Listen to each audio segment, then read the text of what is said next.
Assalamualaikum warahmatullahi wabarakatuh.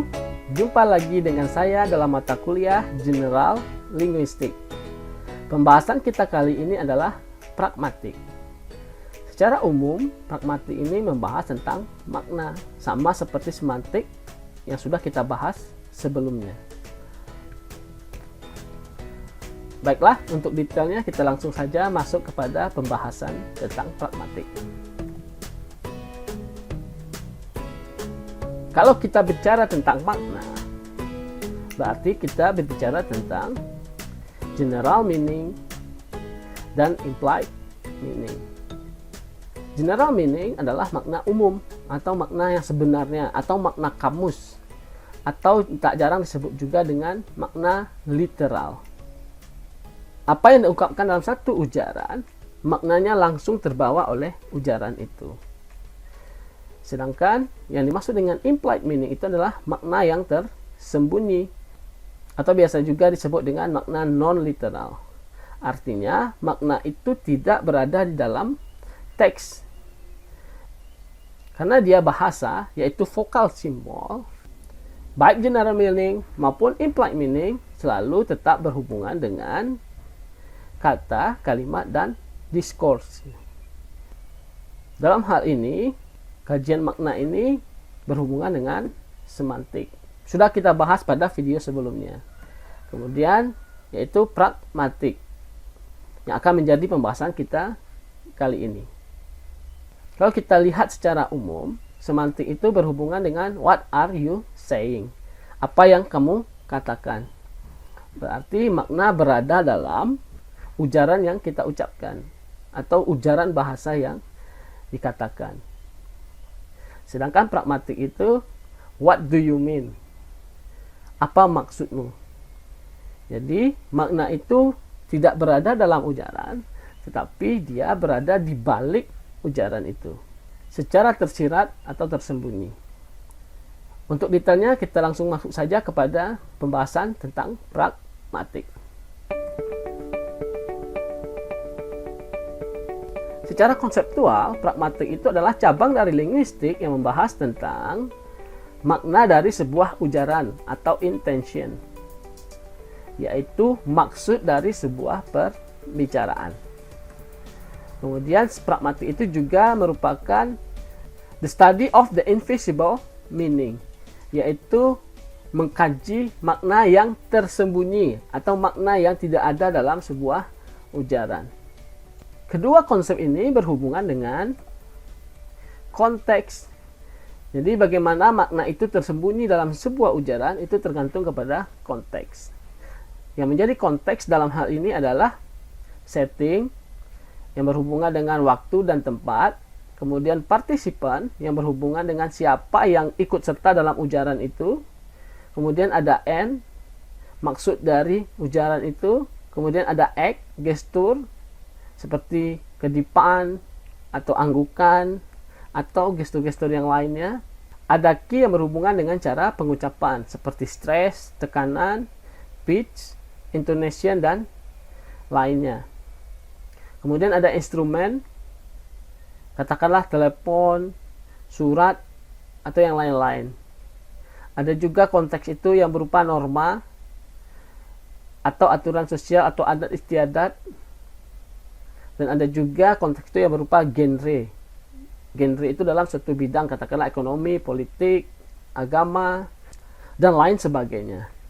Jadi secara keseluruhan dapat dijelaskan bahwa pragmatik itu cabang dari linguistik yang membahas tentang makna yang tersembunyi di balik sebuah ujaran yang dipengaruhi oleh konteks.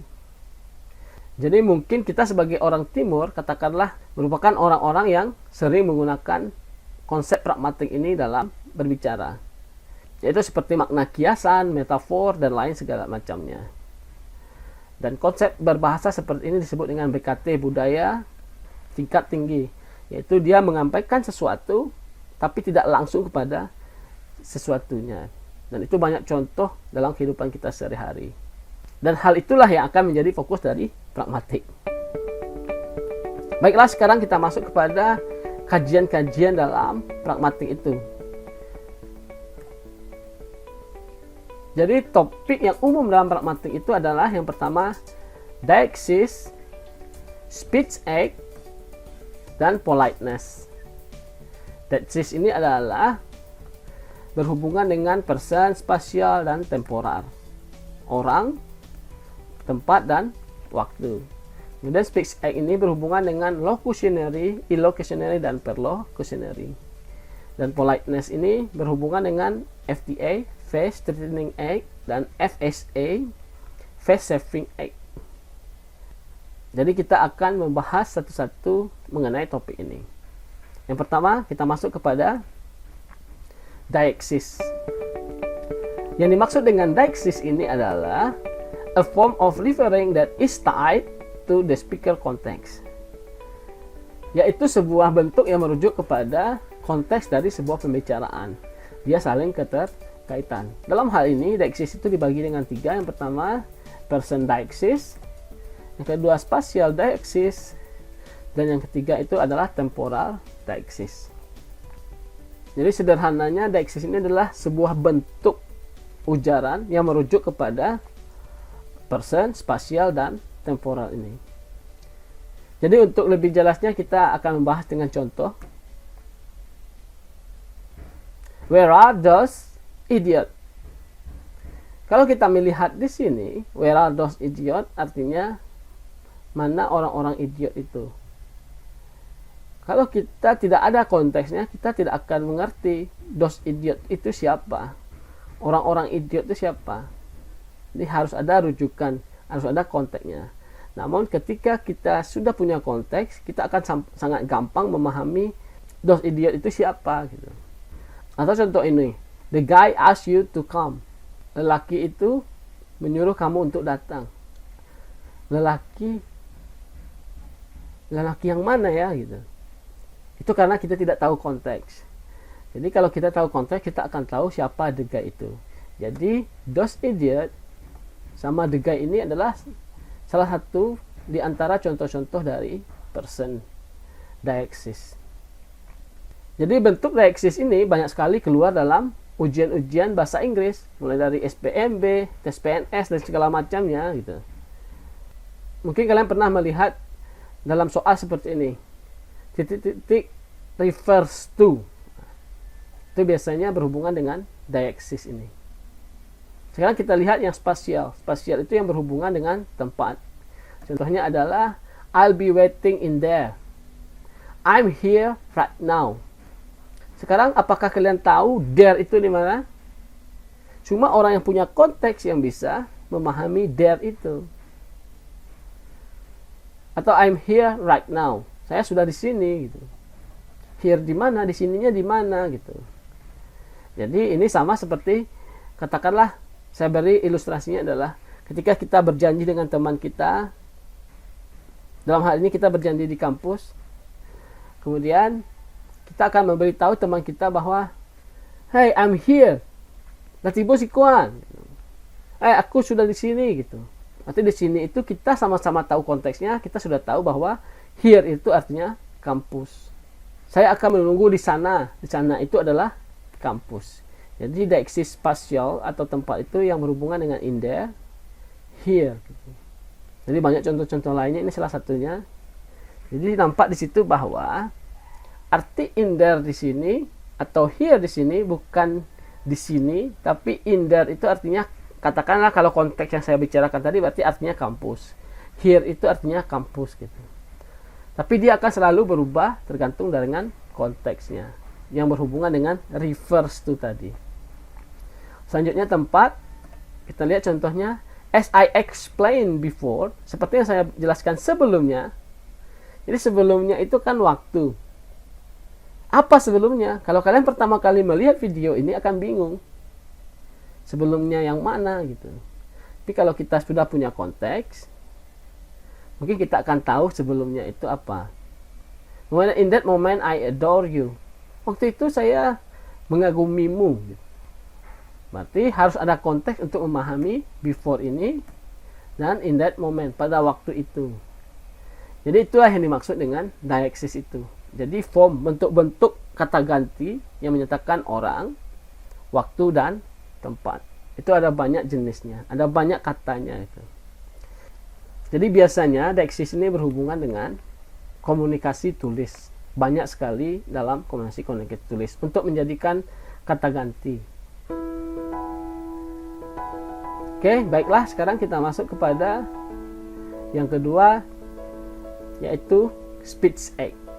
Yang dimaksud dengan speech act ini adalah how language serve to perform action and how to do the thing with word.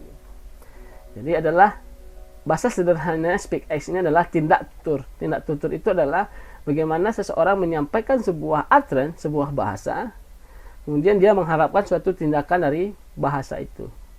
Jadi yang dikatakan dengan pragmatik itu yang paling umum ini speech act ini gitu. Kajian dari speech act ini yang banyak diminati orang. Yang dimaksud dengan kata makna yang tersembunyi ini banyak dikaji dalam speech act ini. Adapun poin-poin dalam speech act ini adalah yang pertama itu adalah locutionary atau utterance. Jadi ada utterance-nya, ada ujarannya. Kemudian ada illocutionary, yaitu intention. Jadi ada ujaran, kemudian ada maksud. Bukan apa yang dikatakannya, tapi apa maksudnya, maksud di belakang dari ujaran itu. Kemudian ada perlocutionary, yaitu efek dari ujaran itu. Saya kira akan lebih mudah dipahami ketika kita memberikan contoh. Katakanlah seperti ini. What time is it now? B. I am sorry, I wake up late. Hurry to sit. Jadi ini seperti pembicaraan dalam lokal biasanya. Kita sedang kuliah, tiba-tiba seseorang masuk, kemudian dosennya bertanya, what time is it now? Jam berapa sekarang? Kemudian yang B menjawab, I'm sorry, I wake up late. Maaf, saya terlambat bangun. Kalau kita lihat relasi semantisnya dari ujaran itu sebenarnya tidak nyambung. Jam berapa sekarang? Jawabannya harusnya jam 1, jam 2, jam 3, jam 4, jam 5 kan. Tapi dia menjawab, maaf, saya terlambat bangun. Kemudian dia berburu-buru untuk masuk. Jadi inilah yang disebut dengan speech act itu. Jadi apa yang dikatakan, itu maknanya ditangkap oleh pendengar itu berbeda. Yang sebenarnya dia tahu konteksnya seperti apa. Kan konteksnya dia tadi sedang kuliah, tiba-tiba dia terlambat. Kemudian ditanya jam berapa, jawabannya tidak jam yang dijawabnya, tapi I'm sorry, maaf gitu. Oke, kita lihat sekarang bagaimana susulan dari speech act-nya itu. Yang pertama itu adalah locutionary itu what time is it now? Itu yang dimaksud dengan locutionary. Jam berapa sekarang? Terus kemudian illocutionary itu artinya intention, keinginannya.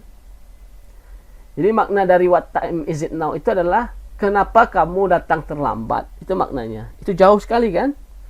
What time is it now? Dengan why are you come late itu kalau kita lihat dan tanpa tidak tahu konteks, itu kita tidak akan mengerti what time is it now itu maksudnya adalah kenapa kamu datang terlambat. Kemudian perlocutionary itu adalah efek dia pergi duduk secara buru-buru. Jadi kalau kita bayangkan seperti sinetron itu kan, hei jam berapa sekarang? Maaf saya terlambat, terus dia berlari duduk gitu. Jadi kira-kira seperti itu. Jadi speech act ini adalah primadona dari kajian pragmatik. Rata-rata kajian pragmatik berhubungan dengan hal semacam ini. Dan yang banyak dikaji dalam kajian pragmatik itu adalah, terutama skripsi, tesis, itu adalah illocutionary-nya itu. Jadi intensi. Kalau intention itu biasanya susah untuk ditebak, tergantung konteksnya berbeda-beda. Dan itu yang disebut dengan speech act, tindak tutur. Bagaimana cara bertutur. Jadi mungkin kalian bisa mencari contoh-contohnya sendiri. Jadi secara umum kita dapat mengatakan speech act ini sebagai indirect speech. Jadi pernyataan tidak langsung. Baiklah, sekarang kita masuk kepada topik pragmatik yang selanjutnya, yaitu politeness, kesopanan. Yang dimaksud dengan politeness di sini adalah kesopanan berbahasa, kesantunan berbahasa, yaitu adalah awareness of and consideration for another person's place. Artinya adalah anggapan atau kesadaran kita terhadap keterancaman muka seseorang. Maksudnya muka seseorang ini adalah apakah orang itu ketersinggung atau tidak. Itu yang dimaksud dengan politeness itu. Walaupun sebenarnya secara prinsip tingkat kesopanan itu tidak bisa diukur karena tiap tempat itu berbeda-beda. Jadi beda tempat, beda orang, itu tingkat kesopanan itu juga menjadi berbeda-beda. Misal saja di terminal atau supir-supir angkot, hal-hal wajar saja dia kalau berteriak misalnya, tit, tit, kamu ngapain ini, tit? Oh, saya sedang menumpang, tit, tit, gitu. Ini yang saya sensor, ini sensor nih. ini sensor manual gitu.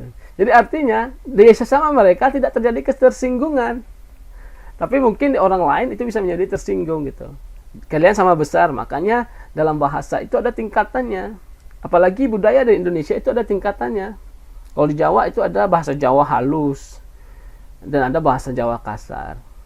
Kalau di Minangkabau misalnya, bahasa Minang itu tidak ada pembedaan halus dan kasar, tapi ada kata, jenis kata yang digunakannya. Katakanlah mendaki, mendata, menurun, melereng. Jadi ada beda level kata yang diucapkan masalah kesopanan bahasa ini gitu. Namun sekarang yang saya maksud dengan politeness ini adalah ada sebuah standar. Jadi maksudnya di dalam kajian pragmatik ini ada sebuah standar atau indikator umum dalam kesadaran kesopanan berbahasa ini, yaitu yang berhubungan dengan FTA, Phrase Threatening Act, yaitu kelakuan yang mengancam muka seseorang. Jadi jangan diartikan muka itu sebagai muka ini ya, tapi Phrase Threatening Act itu berhubungan kelakuan yang menyinggung ketersinggungan atas seseorang.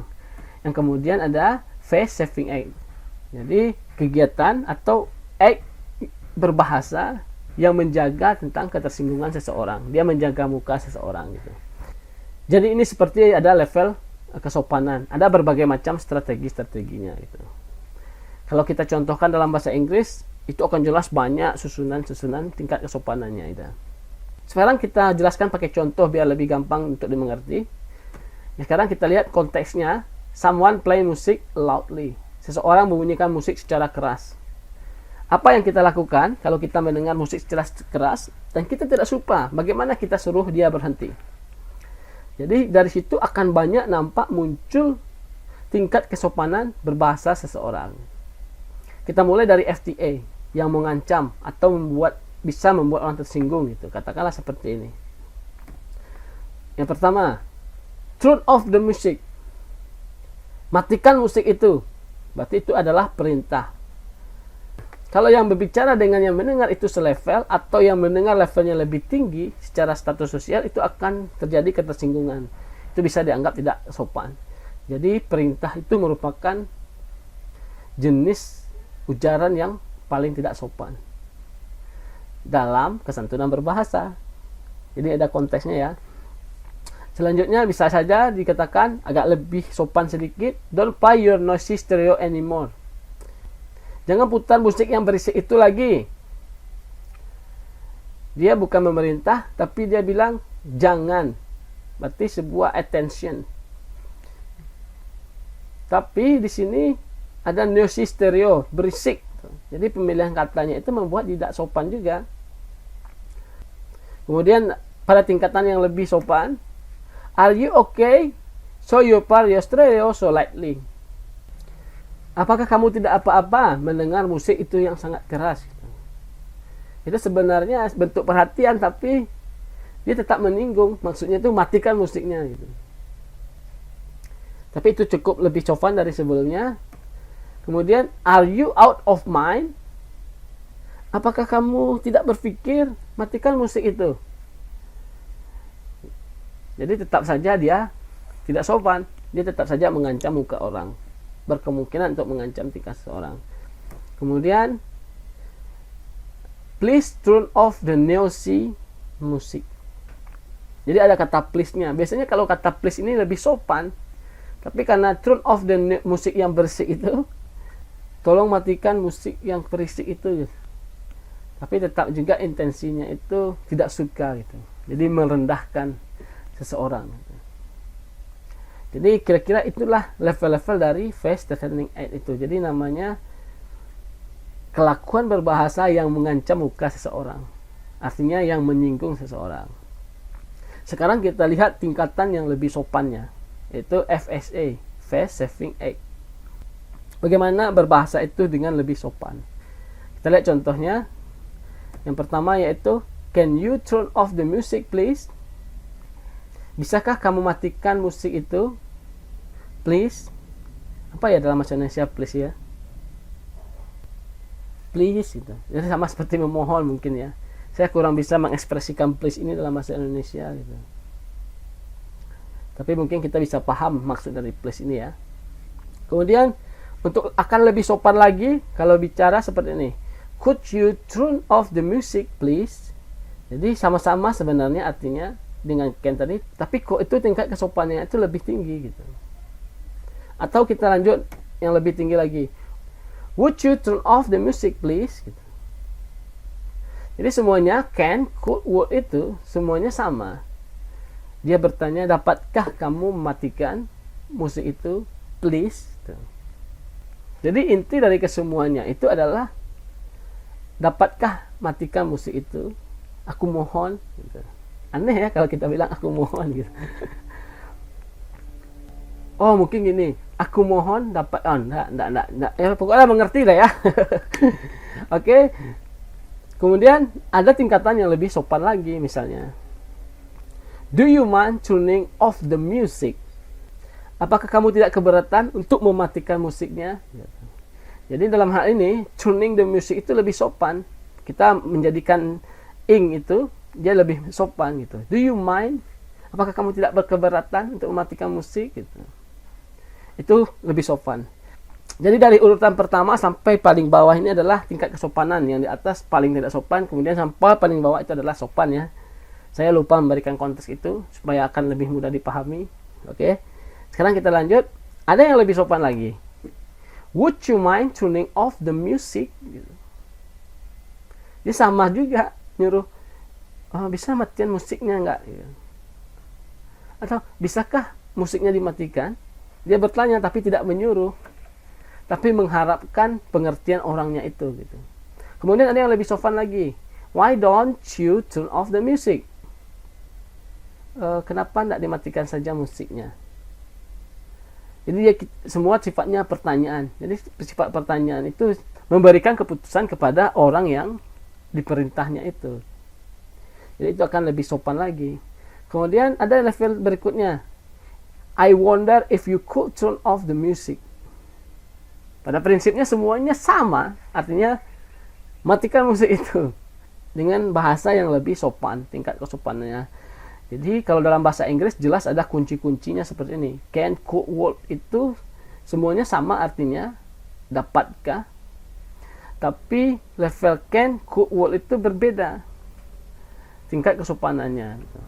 Itu bagaimana? Nah, baca buku tentang tingkat kesopanan ini secara jelas ya.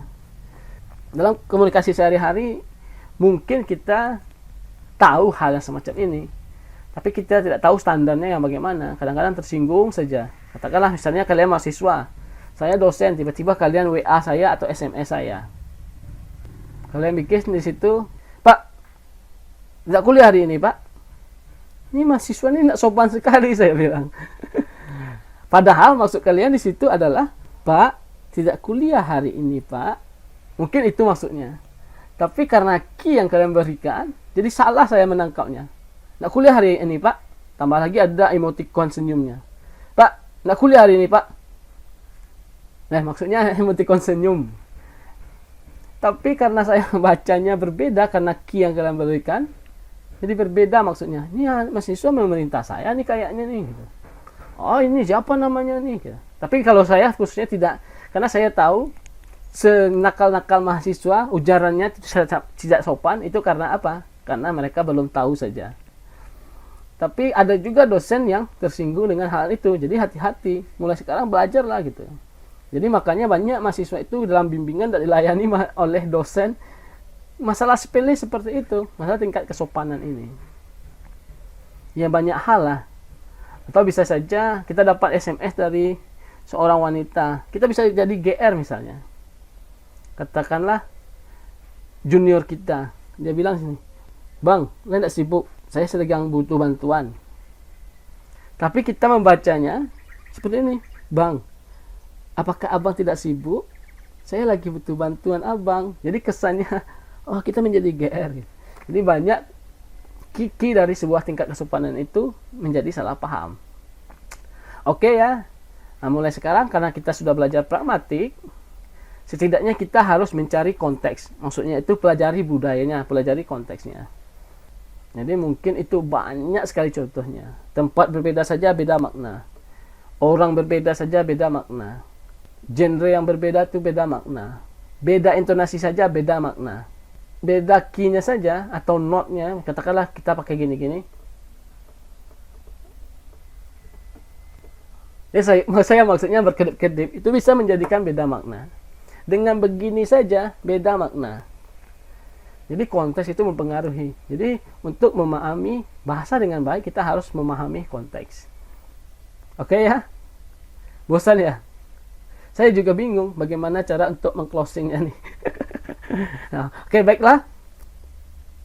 Kita belum closing. Kita lanjut. Masih ada lagi. Jadi kita lihat seperti biasa.